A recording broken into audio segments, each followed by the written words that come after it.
You want to do this 30 for 30 style? What if I told you you could fast forward through life in a world? Everything that matters.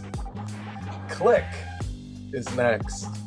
Oh, Scooter, welcome to the pod. You're making your debut on this pod, I think.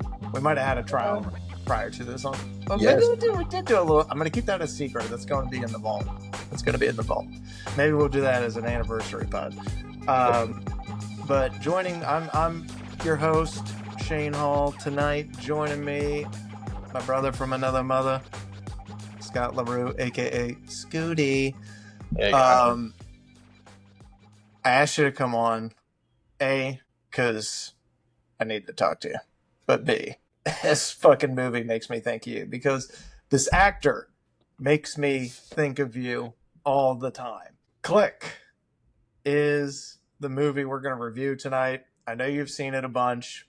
I too have seen it many times. What are your thoughts when I asked you to come on and do this one?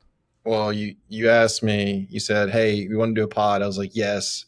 When? I just need to know. And you said, we're going to do Click. And I was like, let's do it. Well, we're doing it Monday night. So it's definitely one of my favorites. Chris and I used to watch it all the time. So excited to talk about it today. It's the best, man. So it's not a, for those that haven't seen the movie or haven't listened to the pod before, we'll get into a bunch of stuff. We'll talk about quick facts of the movie, who it was up against that year, all that kind of stuff, some sneaky behind the scenes things, some financial things with it, our favorite scenes, blah, blah, blah. We'll get into all of it. This movie, I remember thinking was going to be a typical like Sandler comedy. This one hits way harder. And I think it's probably his most underrated movie that he's done in the last 20 years, post, Waterboy and all that stuff. Yeah, I mean, I think it definitely has some classic Sandler moments, but it's like the full range of emotions from comedy to like a great storyline. And then there's a little bit of sadness there too. And it makes you think about life. And so it is like, it's a typical Sandler movie, but it's also an atypical Sandler movie, which is why I think is like a pretty amazing movie. Yeah. I mean, I think it's why I liked it. I like it because it does have some of his goofy stuff in it, which is usually pretty damn funny. For whatever reason, he's always got like some O'Doyle in like every movie. He's always got like this a like typical cast that makes their appearances and stuff. So there's some familiarity there, but this one is just I don't know if this is like the beginning of his hard hitting stuff, because he does have like oddly emotional moments in a lot of his movies, but they're not dramatic movies.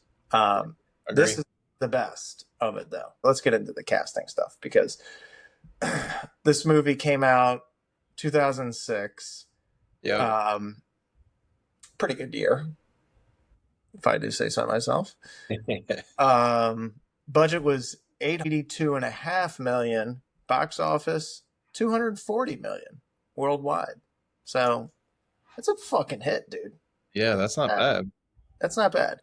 So this is written by the guys that did Bruce Almighty, directed by the same guy that did Wedding Singer and Waterboy. It's still a Happy Madison production. For those that haven't seen the movie, the plot of it is overworked architect Michael Newman, played by Adam Sandler, is gifted a universal remote that lets him control reality. It can rewind, fast forward, pause. At first, it's his dream come true, and then it starts auto skipping his life through work stuff, through marriage stuff, through kids, and until he's dead. So it's a fucking hard-hitting movie in a lot of aspects, but there's still some funny Sandler stuff in here. Um, Rotten Tomatoes score. You want to take a crack at what the critics thought of it? I was gonna look before, and I decided not to. I bet they ranked it pretty low. I bet it's like a 40. 34%. Okay. That's why I feel like all the movies I really enjoy, Rotten Tomatoes is the Yeah. complete opposite. So it's 1,000. of course. Yeah. Dude, Rotten Tomatoes. So like a lot of the movies that I enjoy the most are the ones that have pretty bad or mediocre critics reviews and excellent audience scores. Agree. What's the audience score on this one? 66. So it's like a little bit of a sleeper. It's not quite It's what I almost would double hope. the Rotten Tomatoes score, so it's the people know.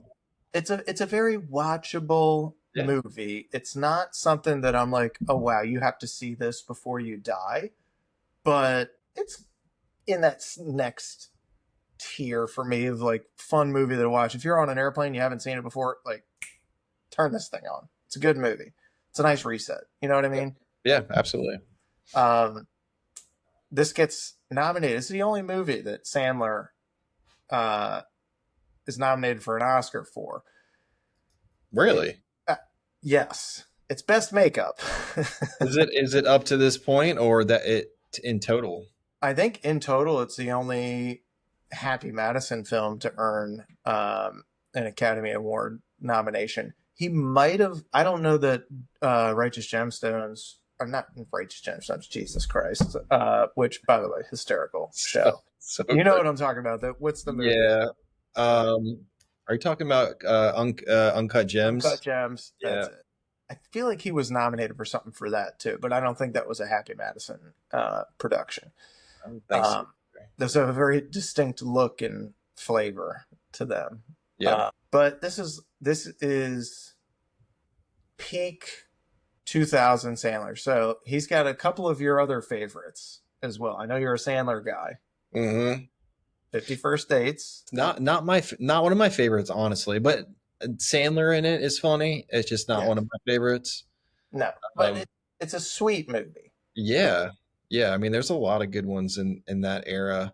He's Um, carved a freaking niche in this like rom-com realm. He pulls every like gorgeous chick in Hollywood for yeah, all of his roles. And I'm like, maybe I shouldn't be the judge here. Like Sandler's not a bad looking guy, but he's got to be charming as hell because every person that works with him always walks out of there saying they had a great time doing it. And he yeah, was awesome. yeah. This also comes out around the time Longest Yard comes out. I was just looking and I saw that. So it was in 2006. Yeah. That's his only movie he made that year. And Interesting. mostly he's made multiple movies a year, but this was the only year he did not make two movies. They did a re-release of his Eight Crazy Nights, but this is the Uh, only full screen cinema release new for him in 2006. I can't get the years right. yeah. No, I got you. This So pretty cool. That's pretty cool. Yeah. This opened number one at the box office, um, which I thought was impressive. Yeah. Then it kind of fades away. I mean, honestly, we might have like if you look at our like movie list that we have to review on this pod that is in the hundreds, I would say like half of them are from that 2003 to 2008 ish range. Golden age of comedy, really. The golden age, man. Yeah. So this kind of gets lost in that a little bit. Plus, it doesn't like stick to one specific genre because it is so emotional. So it's kind of I don't know teetering a little bit on both. Um, but it's pretty good. Now it is that we'll get into career highlights and casting stuff. I can't remember the order, and maybe I should have gotten on IMDb or something before this to see the order of his filmography. But I feel like this is like the movie where he starts bridging away from the goofier stuff and taking more dramatic stuff. Yeah, I'm looking at it right now. Right after it, he had a right. So this is one of his first like rom-coms, right? Yeah. typical rom-com. But then, you know, uh, I Now Pronounce You Chuck and Larry, which is a comedy, but it's also a romantic comedy. Right.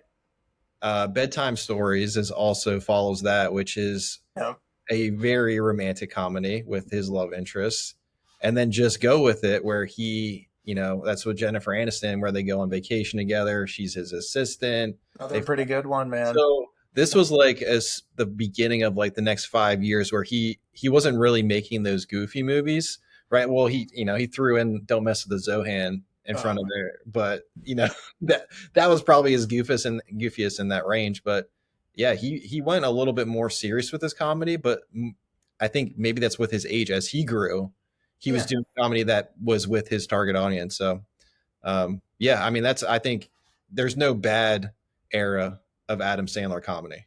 No, no. It's just it transforms with the times and stuff. But I think what makes him so likable is that he is a genuinely like wholesome dude, and even like his comedy and stuff in the movies, he's one of these guys where you kind of know what you're getting when you sign up for one of his movies, like a Vince Vaughn or an Owen Wilson. I just need those guys to play those guys Yeah. in every movie, and I'll go and watch it. It's too. Yeah. I love being around him. He's kind of like that, but just like he's so charming and quick witted, and got this like everyman quality about him that I think people gravitate towards. Agree. We have Kate Beckinsale in this movie. She plays Donna Newman, the wife. And boy, Donna aged like a fine wine. From the beginning of the movie to the end, just absolutely stunning.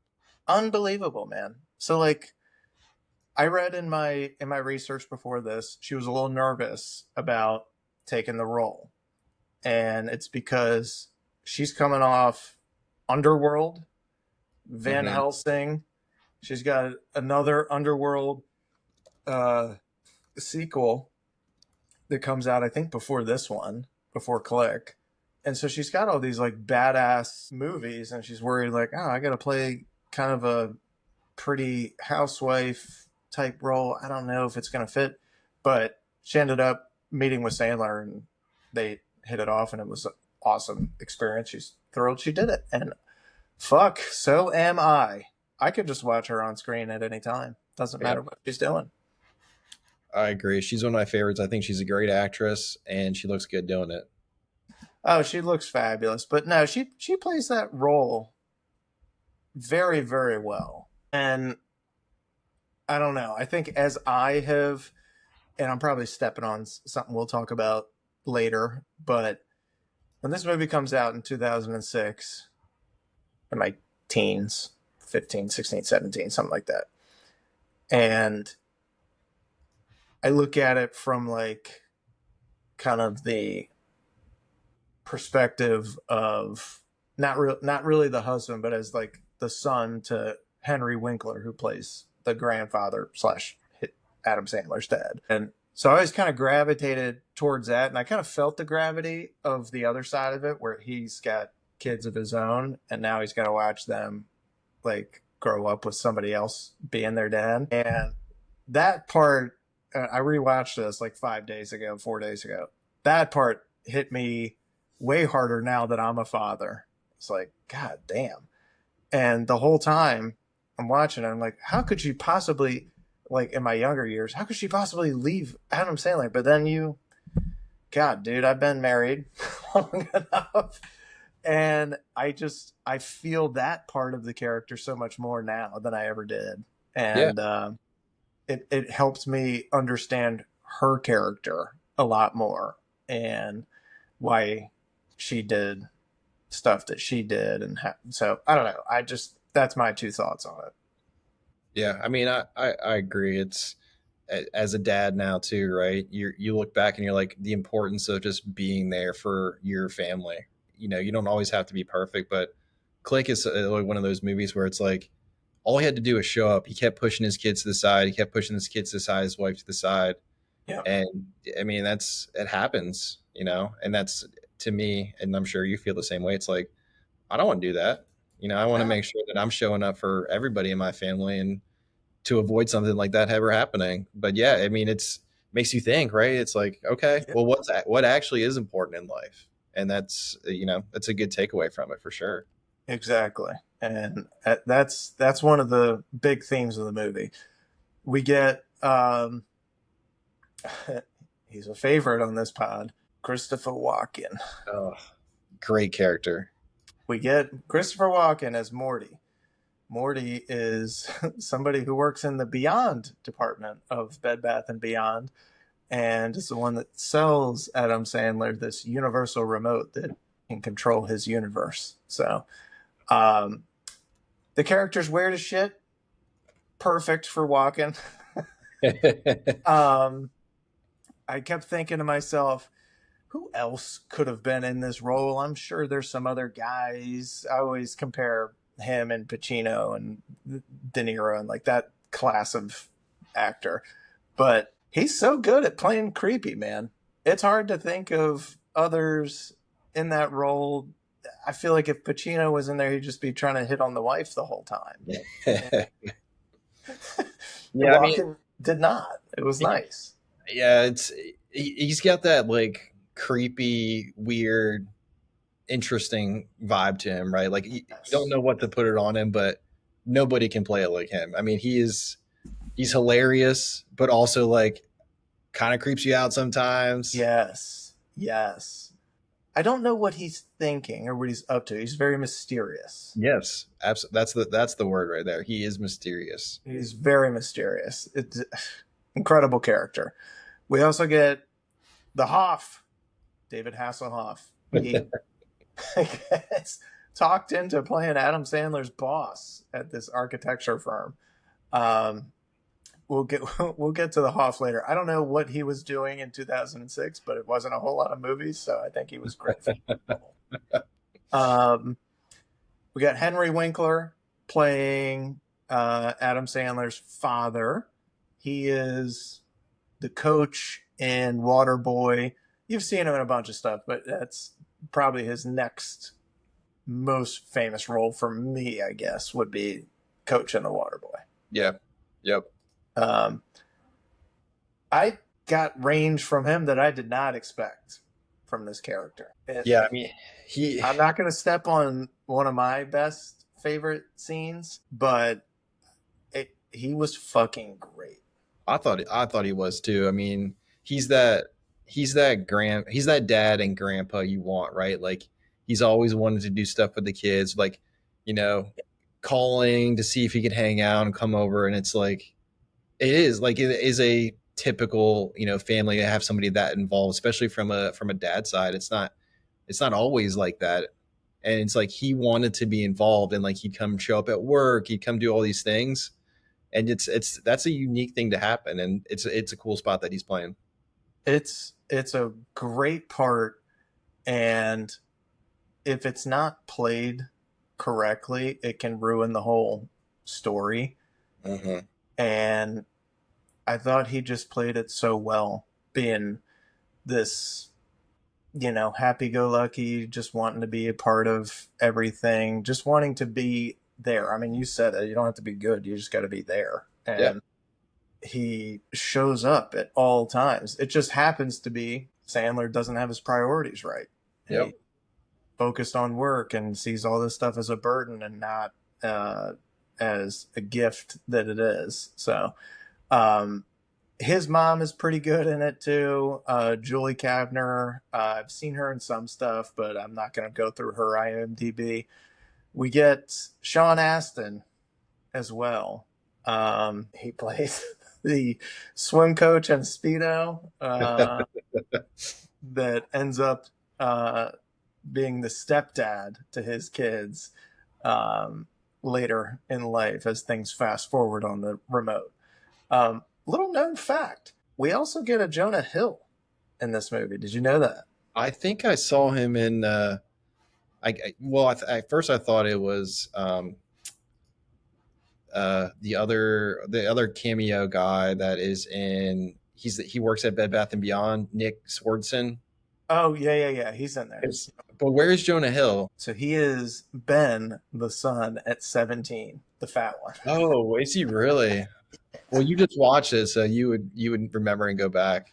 Yeah, I Um, remember. I don't remember that at all. And then when I watched it the other day, I was like, "Holy shit, that looks a lot like." Oh my god, that's Jonah Hill. That was a nice surprise. We also have Jennifer Coolidge playing Janine, uh, who I think is the wife's sister, so his sister-in-law who just cannot. yes. Yeah, okay. Yep. She's Yep. insane. She's burned through three husbands, is on the prowl for a fourth. Um, she's a sight in this movie. So yeah, that's your cast, man. Honestly, it's a pretty damn good cast for 80 million bucks. Yeah. Yeah. I mean, I was rewatching Stranger Things, and Sean Astin is in there, and he kind of plays this similar role, like, where he comes in and he's trying to, like, I don't know, he's just kind of there, right? In Click, he's not really a main character, but he kind of just, like, he's around, right? And you know that he's like the stepdad. And then in Stranger Things, he's like he's Bob, and he's the guy that comes in. Yeah, He just, like, everybody loves him, and so he's like, but he's there, and he's not a main character, and he makes a couple sacrifices here and there. But to me, they have, like, similar roles in that instance. So I forgot that he was even in that, and I was like, man, I've been rewatching Stranger Things. So yeah, that's true. God, he's a great bit part player yeah, like that. Like you said, it's got to be like I've never seen him do anything dark. He just doesn't have the face for it. So if he did, people would be like, I don't fucking believe this guy. yeah, It couldn't possibly. He's been in my life for 30, 40 years, it's and he's crazy. never done anything bad ever.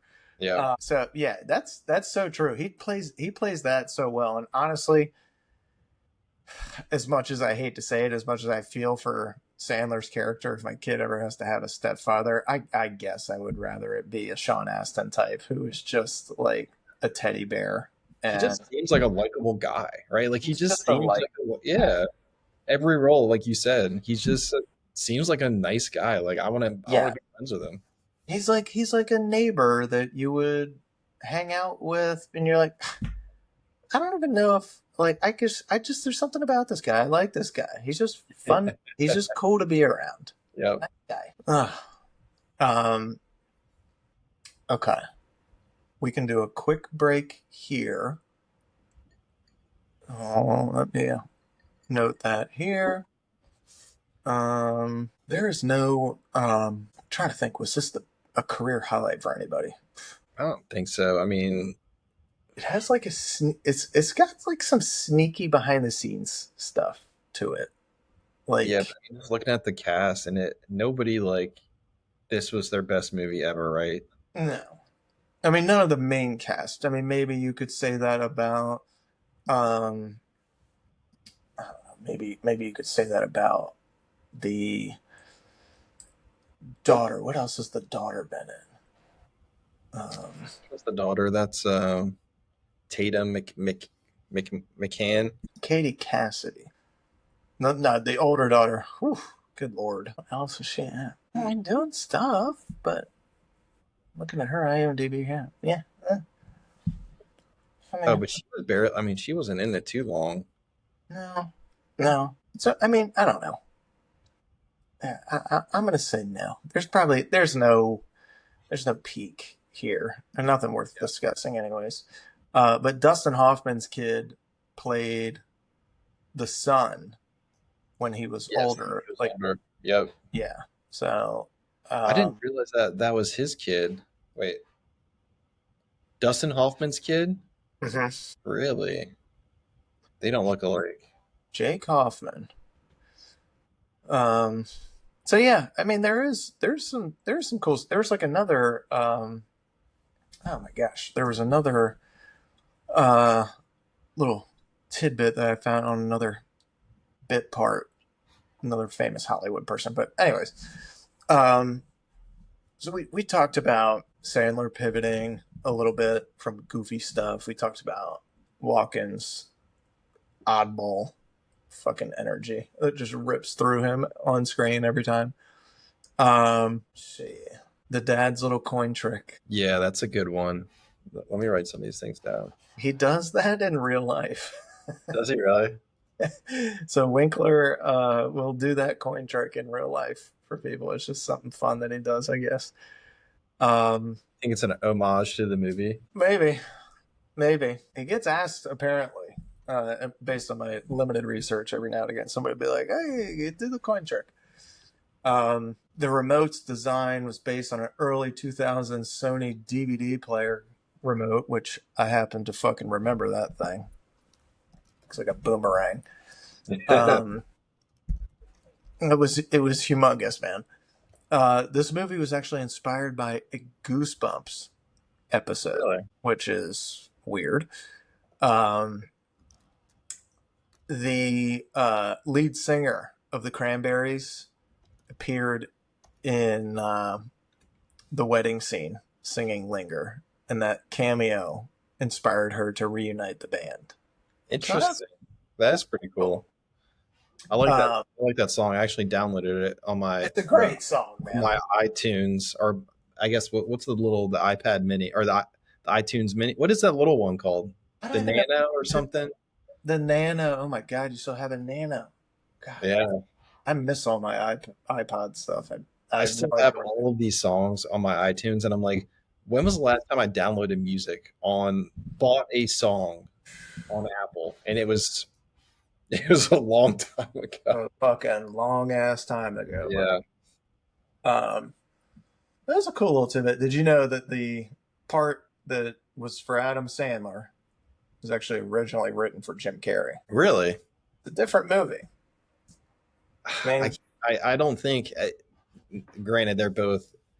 I think it just fits Adam Sandler much better because he doesn't feel like he feels like he would like he dresses like that in real life. Like he's playing his character, right? Yes. Where you can see like lapses where I feel like Jim Carrey would like maybe over comedy it, if that makes sense. He's got a lot more physical comedy with him. Yeah.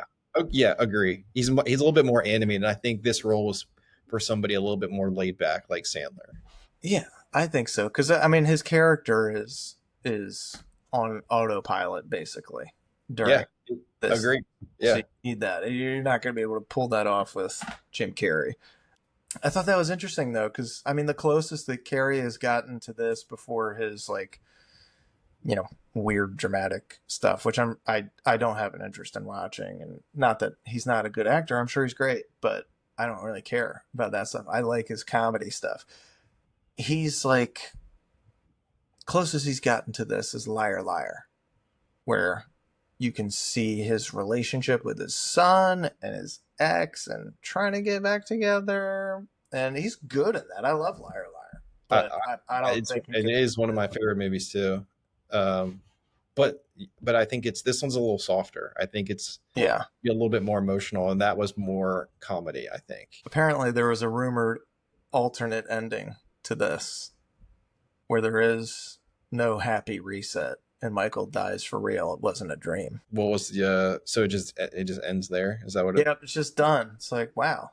The studio was like, well, that tested like shit, so get the lighter touch out there. Get that one out there. I think you need the comeback. I mean, I think because the very first time I saw it, right, I was like, I'm like, okay, this sucks. And he keeps going further and further in the future. Yes. Like, it can't just end like this, but like it makes you think it's going to end like that. It fucking does. But if it did, I'd be pissed. Knowing what I know now, right? Like if I was to watch it again and it just ended with him out there in the middle, like crying with all the rain and his whole family around him, I would be mad. I'd be like, I'm not watching that again because I don't want to go through those emotions again to be like, damn, that's real. It's fresh for me, bro. Yeah. When I watched this a couple days ago, I cried through like the last half hour of this. Buddy. It was terrible. It's sad, dude. It's sad, dude. So let's get into best scenes. And the one that sticks with me, that gets me every fucking time, is when he rewinds to hear his dad one last time. I wrote that down too, Shane. It is like so emotional, but like also very sweet, right? Like Yeah. he recognized that he couldn't be there in the moment. He's like, I need to hear him say goodbye again. Yeah. And like you can see, but then like as he's walking, his dad is crying, and you don't see him cry very often, right? Like he doesn't break, Yeah. and it's like, God damn, like why didn't you just do that the first time? Yeah. And he's screaming at himself. It's like,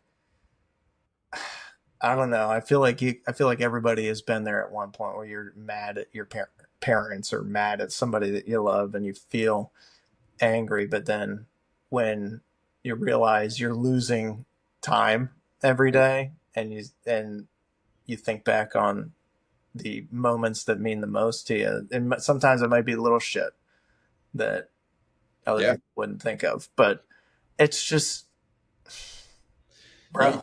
you want to hear something funny or not funny, but ironic, right? So when I was writing Dale's best man speech, I had this idea of time, and I went back and I looked at this movie again about like, and it just gave me a little different perspective of Yeah. like why time is so important, and like you can't get it back.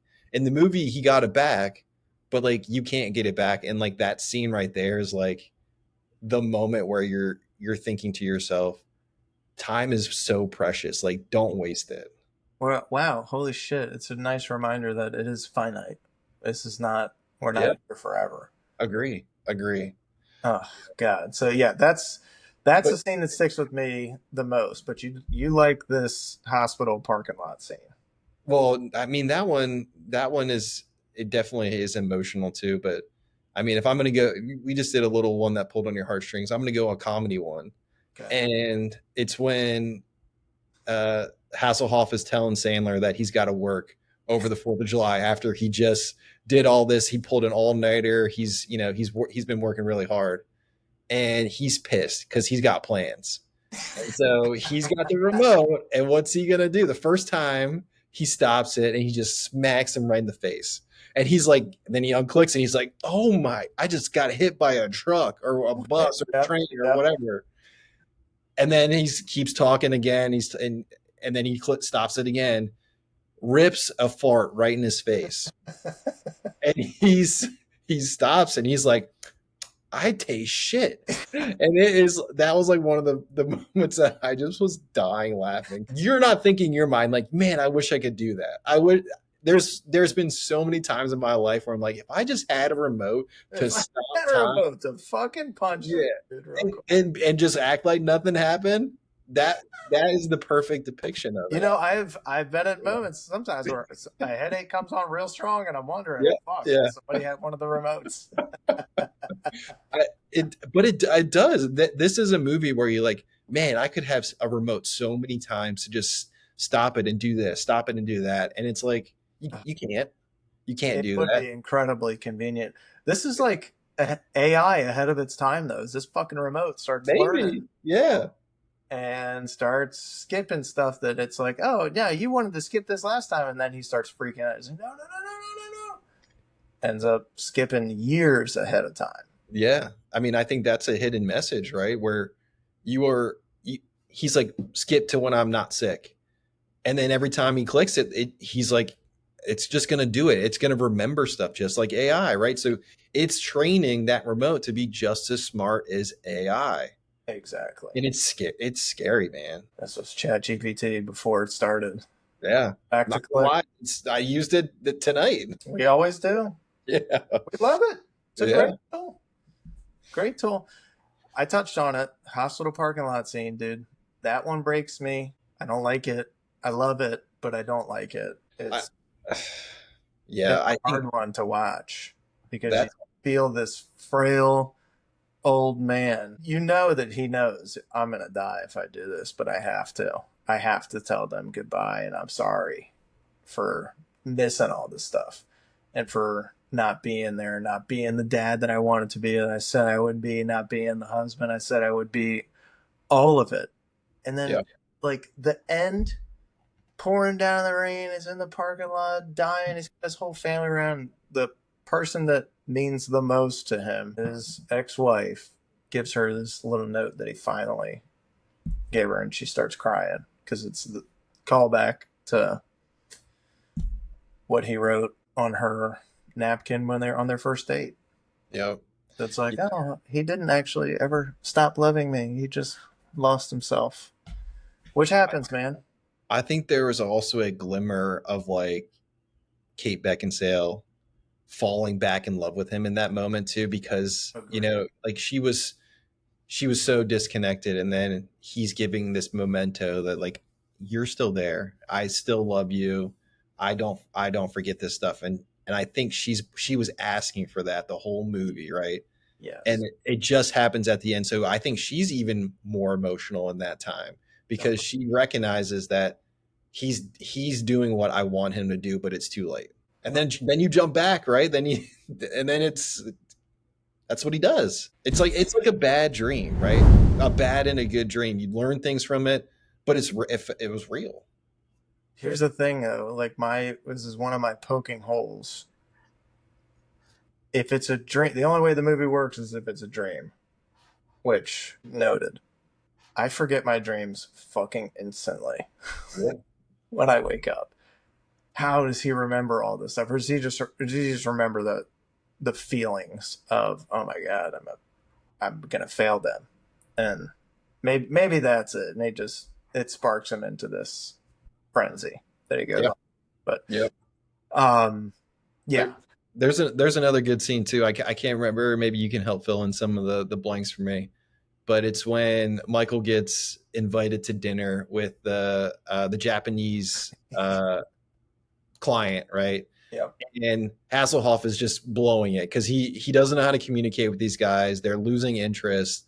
They want this idea that he's like, no, it needs to be like this, and they're like, no, we want. And so he's changing the language on the remote to understand what they're trying to say. And so he's like, all right, we don't need all this stuff, and he clears everything out, and it just looks like a strip club, right? yeah, That's what it looks like. And he's basically like, okay, he connected with them because he changed the language, he made the deal, and that sort of sets his career off to get more work and more work. And so that to me is one of the scenes that spiraled everything because he just showed up not knowing anything, used the remote for good, and now he's like, man, I can do this with this thing. yeah. And that took the movie to the next level. You're 100% right. I didn't even think about that, but yeah, once he figured out, shit, I can win with this, Yeah. then all bets are. Win and do it easily, right? Like that's like took the shortcut, didn't Yeah, prepare, just showed up to dinner, and he's like, all right, I don't know what these guys are saying, but they look pissed. Switch, change, done. Easy. Click of a button. I kind of wish I had that. Yeah. Not gonna lie. Some days, man. Yeah. Not gonna lie. There's also a few quick scenes in here scattered throughout with him fighting with the neighbor kid. Okay. It's just always great. He's just like at war with this little like 8-year-old kid, and Do his you know son what is always like comparing himself against it. Oh man, well the Doyles have this new gadget or whatever, and the kid's always like, "Yeah, you like my gadget? It's the best in town." And then Adam Sandler will like run it over with his car and be like, "Not anymore." Yep. Yep. I Just remember that. a lot of shit like that. That's funny. And Um, the O'Doyles. They're the O'Doyles. it's Yeah. always the Doyles, man. I guarantee, dude, the Doyle family, if they're a real family that he grew up with somewhere, has got to be kicking themselves. Yeah. they, Fuck, man. Every they've single got to be real. movie we're getting crapped on. Yeah, they're definitely real. Trying to not Um, name the O'Doyles, but they're out there. they're fucking out there for sure. You got any best lines from this movie? Uh, you go first. I mean, I think they go along and go in line with my favorite scenes, right? Like Hasselhoff saying "I taste shit" is like one of my favorite lines. Just it's really quick. You know, just because it's what I would say, right?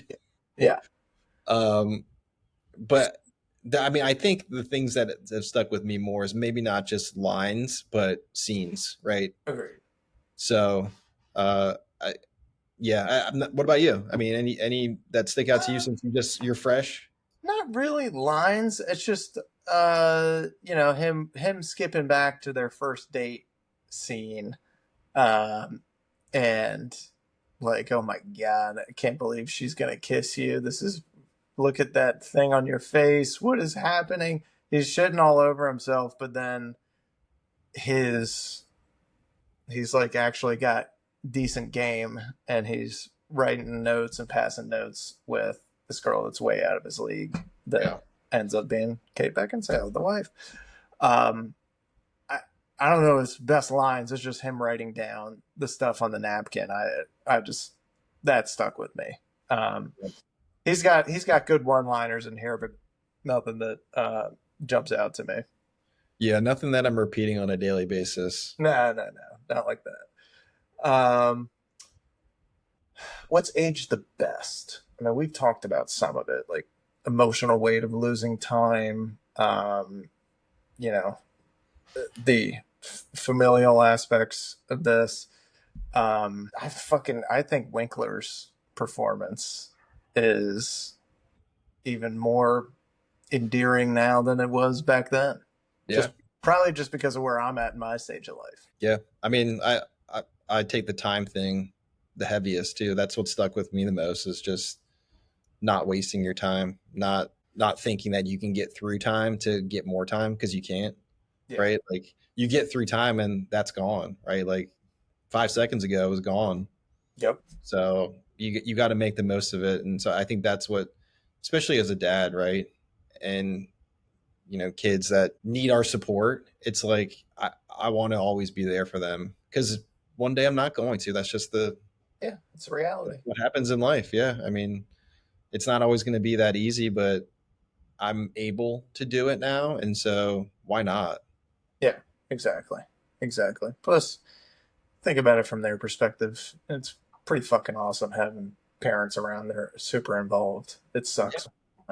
Um, what do you think about the Sandler fat suit? It's classic. It's always classic. So I wasn't sure. All right, am I going to put that in what age the worst or what age the best? I would say best. I actually thought it was pretty. I thought it was pretty damn good. That's what I think they won the makeup thing for, Really, really. or were nominated for. I think it was this fat suit and aging people up. I do. Yeah. Well, I mean, even to that point, maybe it's not makeup, but I think who they've got playing the roles as the kids and the adult kids look like they'd be the aging of those characters, right? Yeah. Like they match them pretty well. Where some movies you're like, okay, there's no way that little kid looks like that now. And so I think the boy and the girl they aged appropriately with the movie, and I think they just really good casting. They did do a nice job on casting. Um, what age the worst? It's a good question. You could. Bed Bath and Beyond as a business, probably, Yeah, that's a good point, man. because nobody goes. I mean, why if he's trying to blow off steam, why is he going to Bed Bath and Beyond? What was he going there for? That's what I was trying to remember. I think he needed to blow off steam, and he's like, was it camping gear? Like, was he going there to get camping stuff? Because they were. It was.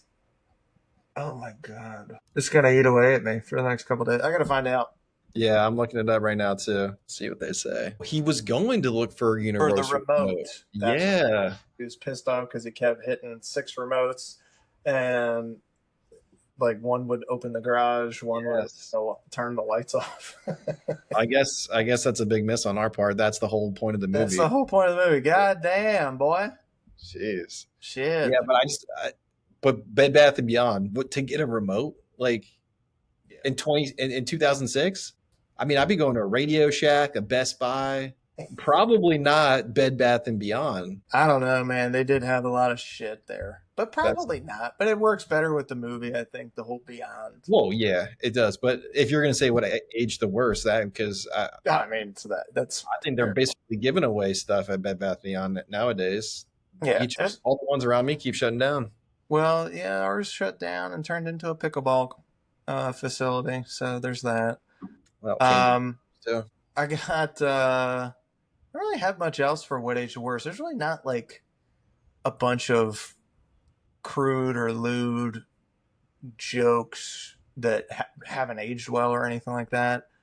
No, I mean, I think it's fine. I also forgot to mention the dog humping scenes. I like that as like a little bit throughout the movie. It's just like, God damn, these dogs are all humping this Sundance duck. Yeah, it's just funny because every time the duck got horny, Sandler would be like, "Come on, let's go!" Like he Let's got go. it going too. And for kind of was like, wow, I wish I had that problem. I don't. Yeah, Um, Poking holes. I mean, I don't have too many. I mean, the idea of this is to stretch the imagination. One of the remotes that he picks up when he's getting all frustrated is like a joystick controller. oh, yeah, So, like, why did he think that was going to be the TV remote? Um, and that's that. Yeah, I mean, I don't know. There is Twinkies didn't do well after this. I don't know. We'll have to go and check their stock price, or they might have soared. Who knows? yeah. I'm not sure.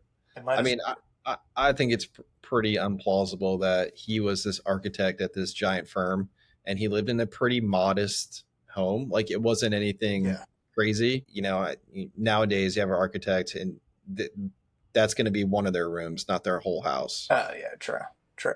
So if I'm looking for things to poke holes in, even in 2006, he He's gonna he have a nicer house, he would have. I mean, he was second in line to this giant corporation. So or maybe third. who was it? Because what some other guy Some that other guy died, and then he got promoted to CEO after like a day of getting promoted to whatever um, Hasselhoff. so you probably I mean you just watched it so Yeah. You got any hot takes? no I couldn't find any good ones. I mean nothing that we haven't talked about. I mean I you talked a little bit about it that you know Kate Beckinsale didn't think that she thought she would just be more of a supporting role, but she really did have a main role. I think so, dude. Without her being as engaging as the wife she was, and as doting, like if you watch that movie again, you realize like how committed she is to him and how she's trying and he's just not. And Yeah. I mean, I'm gonna go back to your what was your question again? hottest take. I'm gonna go back to poking holes if you don't mind. Go ahead. So this movie, right? Adam Sandler's he's got it all, and I think this sets it up, right? He's got a beautiful wife, he's got cute kids, he's got a stable job, and he's able to do all these things. But what if he didn't like his wife? Right. His kids were total jerks. Right. Does that change the plot line of like now you're skipping ahead because you just want to get through with life? Yeah. Then it becomes hot tub time machine. Exactly. He's Right? going back to get a new life. But 'Cause- it only works because he's got all the good things in life. true. So And not and so making you, it yeah. does it's not for everybody, right? Because not everybody has everything that they love in their exact moment. Right. And they've got to find it and they're in a bad situation. So that's a whole because I think it's not a niche, but there is a unique audience to it as well. Like that's only going to work when it's somebody who has, A life worth living, if that makes sense. yeah. Yep. Fair point, man. All right. Yeah. Let's get into awards and superlatives. What do you got for best supporting role? Hasselhoff, man, I think he's hilarious. Really? Yeah, I mean, I don't want to steal your thunder, but I like Hasselhoff because he's that typical movie like I would say jock, but like the boss, right? So he's misogynistic. Like he just hires these interns that he's like they're hot, aren't they? Like Aren't they? yeah, and like makes you work on the weekends, and so he comes off very manly, but then he does have like a personality side to him at times. Yes. But then when like it's game on, or he's got to put on this tough guy or like bad boy attitude. So I think he's really funny in the movie. I'm battling between Walken and Beckinsale. And I think I want to give it to Beckinsale. I just really liked her in this. A lot. A lot. Yeah, and Unhealthy amount, actually. no shame there. So Hoffman, right? I feel like he also has an underrated role because He kind of does. of the two kids, his is the one whose storyline follows closely to Sandler's. Yes. Where the daughter is like, she's, she's aging and she's maturing and all that stuff, which is different but you can see the connection much closer with Ben, right? I think is his name. Yeah. As the movie goes on, he's like that. He's more and more like me. He's more and more like me. So he's got a unique storyline because he's trying to be like, I've done it all wrong. You need to be doing this. And then he's like, yeah, whatever. I got work to do. I got work. And it's like when he comes back, like I feel like he tries to change that, but more so with Ben because he sees Ben living the same life that he just lived throughout the movie. Yes. So I think he's got. We didn't really talk about him much, but he's got a definitely interesting role where without him, the story's a little bit different because yes, you're losing time, but you're not evolving your kids and specifically the son who's following in your footsteps. True. Well said, Uncle Scooty. I mean, if I had more than a day to prep on this, Shane, who knows? Who knows what this man's capable of? Most unrealistic scene, I feel like I don't really need to get into that just because it's, the premise of the movie's unrealistic. But overacting award. I don't think any of them. I mean, I don't think any of them overacted. Like, I think it's like a really good movie. Sundance was really Hasselhoff in times, but what'd you say? Sundance was really putting out the vibe. But like, none of them really, they kind of played their roles. That's true. I mean, yeah. I mean, if you want to say, you could say Hasselhoff or at times, yeah, Walken a few times for overacting, but like, it's kind of their role in this is to be a little over the top and exaggerated versions of themselves. Yeah. Because I've seen them act that way in other movies. So it's like, that's what I'm comparing it to, of them being like, okay, is that how they typically act? Or is that just in this movie and they're going way over the top? And I didn't see any of the way over the tops. No, I mean, the closest we get to way over the top is him farting in Hasselhoff's face and him pulling down Sean Astin's pants twice just so people can't see it. Also very funny. So also pretty funny. over the top acting would be like, okay, that it's not funny. Like, you tried.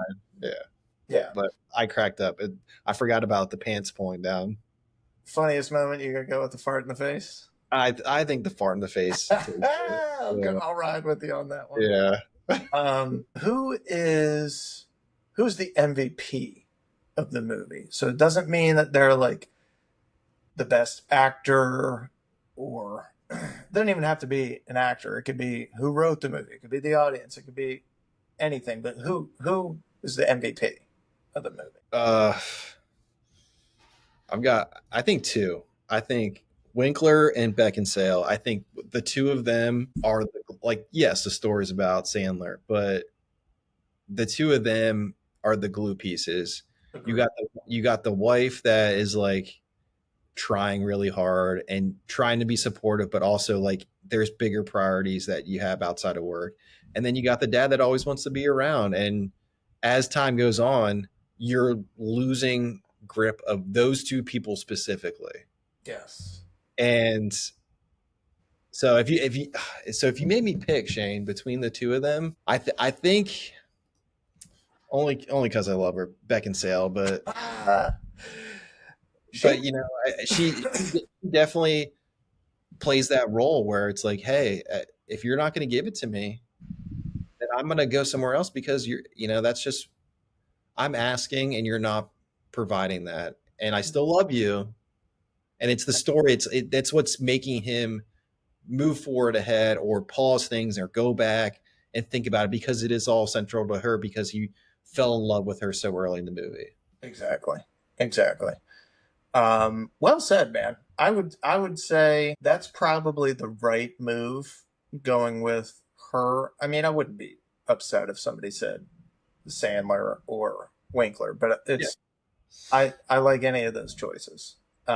Could Al Pacino, Samuel L. Jackson,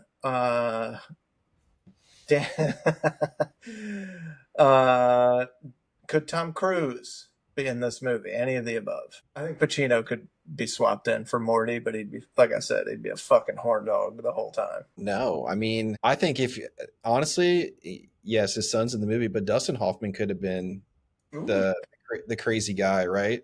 Because he gets a little weird in some of those movies, like Oh, he can get weird. yeah, Meet the Parents, right? Where he's the Ain't the wait, no, fuck. that's not him. That's not him. That is him. That's That Dustin. is him. Yeah. Okay, well then yes, yes, I think he could because he could get weird Place. enough.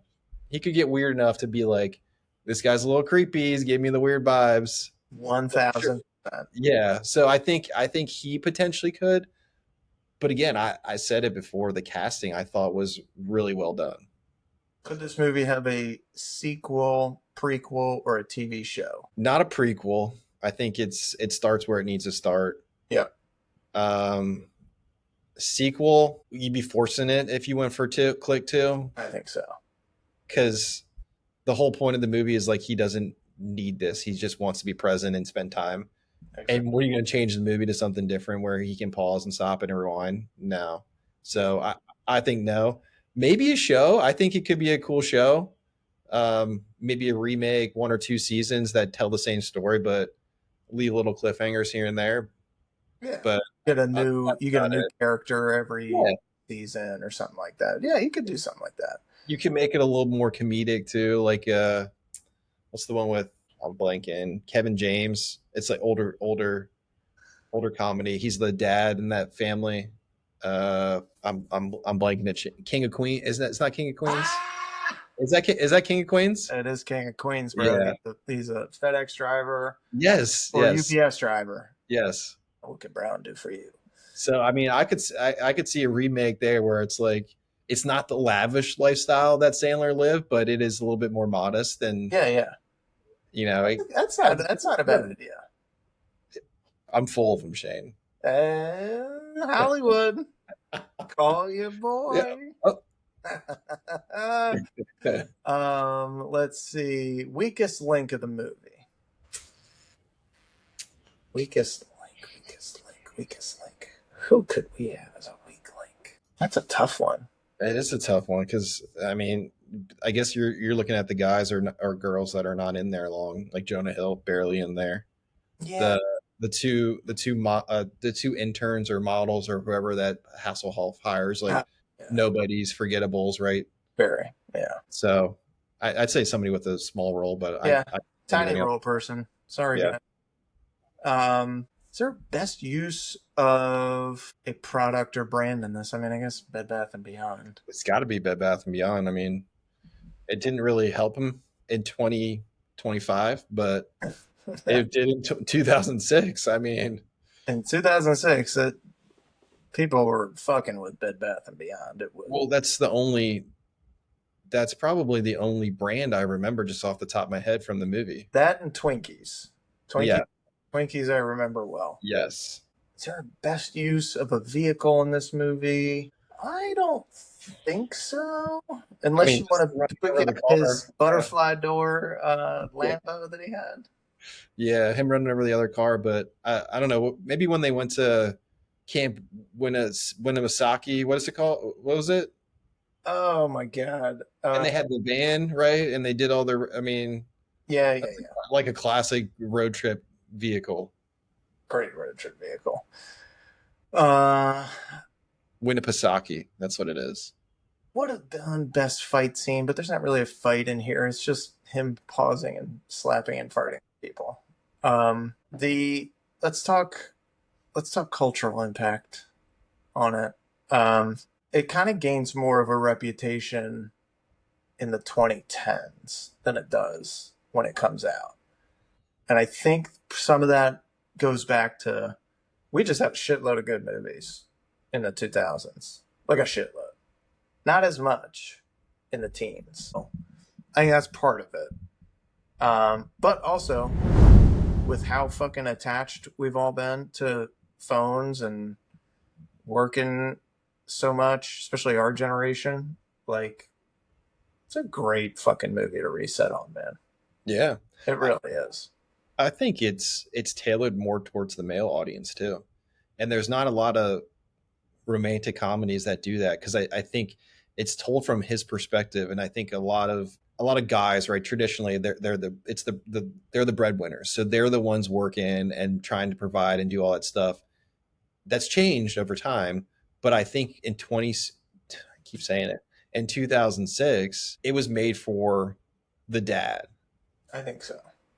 I think so. I know my dad loves this movie, and Yeah, I will. He's very similar to Michael Newman in some respects, where he gets caught up in work stuff, and it's not like he doesn't want to make time for us, or he's all about that when he can. But sometimes it does like drive yeah, him to stay busy, and sometimes I would just really want him to take a breath, relax, focus on the stuff that matters, which I think would be the family. Uh, yeah, so it's, and I have the same problem, man. Sometimes I get so caught up in work and trying to be everything to everybody else that my family takes a back seat. And that's a shitty feeling. If I had a remote and I could fast forward and see how I'm fucking up the kids and stuff like that, I'd be like, oh man, now I might pay a lot more attention to how I present things and how I do things and talk to them and all that stuff. So I don't know, yeah. man. It gives you a lot to think about this movie. A Uh, lot. yeah, and I think it's again more on the guy side. I think it helps you understand balance, right? Because to your point, there's things that you have to do for work because you're trying to achieve a goal. And so sometimes it does take you away from the things that matter most. But it's a balance because then you've got to then see it from the opposite side of things where it's like, hey, I want to spend time with my family because I need to do this in Right. order to X, Y, and Z. And I've got to sacrifice work for that. And so I think it's understanding that balance where Sandler never got a chance to recognize the balance. He was always just the work, speed ahead, work, got to get it done, work. And the family was gone Yeah. before he knew it. So he didn't know balance. And I know, Chris and I love this movie. We watched it hundreds of times together. And she loves it. She loves the movie, but I know she's not walking away thinking about like, man, how do I not lose time? And me, I'm like, Yeah. I, how do I balance time appropriately so I can give work, family, her, everything at the same time? And it's hard. It's hard to do, Fucking but hard to do, man. it's a thinker. It's a great movie. I mean, I enjoy watching it every single time because you said it. It's a reset. It helps you reset and see what's important. Exactly. It's a Yeah. great reset movie, man. And there's more stuff I'm sure we could dig into and talk about. Um, but let's put a bow on it and let's give this thing our score. So if you had to give it a score from 0 to 10, 10 being all time Hall of Fame Mount Rushmore, where does this movie lie for you? And think about it in terms of the genre that it's in and timing. Interesting because I think Grading an NBA player during their time, not today's era. I think in the time I'd say I think like a 7.4. And not because I think it's a very well done movie, but there are better movies in that time. Agreed. I want to keep watching it, but there are, I mean, there's some things that we've talked about that are potential flaws or things that, maybe the story went on too long or whatever it is, but it's a great movie that I enjoy watching, and I'll watch it. It's like something that I could put on the background, right? But if I was looking at a movie that's like 8.5 and above, like as soon as it's on, I'm locked in. Exactly. I'm not. I don't have my phone on me. I'm not scrolling and doing Yeah. the old like. Pay attention to it loosely. It's a feel good movie nowadays, right? Like I'll turn it on now and be like, oh, remember that? Like I love that movie. It's so good. Yes. And Yeah. then I go to bed. Yeah. Well Eight said, point man. five. I'm like, I'm locked in. Don't talk to me. Don't text me. Like I need to finish this movie. I've seen it 600 times, but 601's not gonna hurt. 601 isn't gonna watch itself. Yeah. What about you? Yeah, I mean, I would give it somewhere in that ballpark. Somewhere in the sevens, probably a 7.2, 7.3 for the same exact reasons. It's not. It's a very well done movie at its core. It's got great messaging. It's got great actors and acting to go along with it. It's a nice story. It's got holes, but Yeah, every for the most part has some kind of holes in it. But it's just like it's not one of those movies that I want to rewatch all the time, because there are pivotal scenes like we've talked about that will just grab my attention and take me out of whatever the hell I'm doing. And so I can't have it on in the background all the time, but it's a fucking movie that hits almost 20 years later. Yeah. And it hits more now because I get to feel it from two different perspectives instead of just one, now that I have kids of my own. And I think, for every guy that's our age that's in a similar position, probably resonates with them too. That's my thought. Yeah, the message doesn't get lost. You're absolutely right. Yeah, you said it a lot, Shane. It's a good reset movie, just to like take a deep breath, and that's what the movie is about. Of like, hey, let's not take life so serious, but let's also focus on what matters the most. And it does. Watching it will be like, oh man, all right, let me reprioritize what I was thinking was important. Yeah, exactly. Even if it's only for like a week or two. Yeah. Prioritizing for that. Yeah. But you're also not watching it every day that week, right? You're like, okay, now I'm thinking, how am I going to put that into action? Exactly. Versus like Dumb and Dumber. If it was on every single day, I'd be watching it. Hey man, talking about a classic. Yeah, good one. High score. It really does. We'll get to that one later. Uncle Scooty, thank you, man. Appreciate you joining me on tonight's episode of the Night Shift. For those of you guys that listened, watched, if you liked it, subscribe, like it, follow, leave a review if you can, read the comments. They're usually poking fun at us. It's fucking great. So yeah, anyways, that's it. That's a wrap for the episode. I have a pretty good idea of what we're going to do next. I don't know if you'd be down for it or not. What's up? Pretty sure it's 21 Jump Street. Love it. Well, we'll explore a little more this week and see if you got time, maybe this weekend coming up, to maybe do a little special session again. You get more time this time too. When we talk about one-liner, Shane, daily quotes on 21 Jump Street. So when you do it, you let me know, because all right, I absolutely want to be a part of that one. Done and done, my friend. All right, that's it. It's a wrap. Night Shift is clocking out. Peace, y'all.